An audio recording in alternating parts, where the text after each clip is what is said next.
আর এটা ডাল, কত কষ্ট করে মুগ ডালটা জোগাড় করেছে দেখো, মুগ ডাল। এই যে আমরা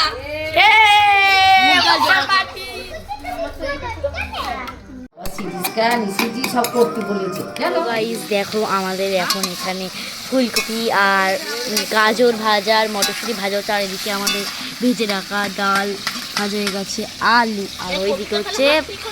আর ওইদিকে হচ্ছে কপিটা সিদ্ধ হয়ে গেছে। এবার আমরা কপি চাপি, তারপরে কম বললে ভুল বলা হবে।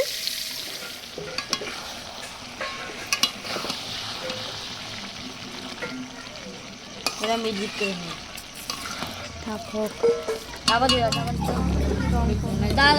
আটা হবে এখানে দিতে হয়ে যাবে, হয়ে যাবে।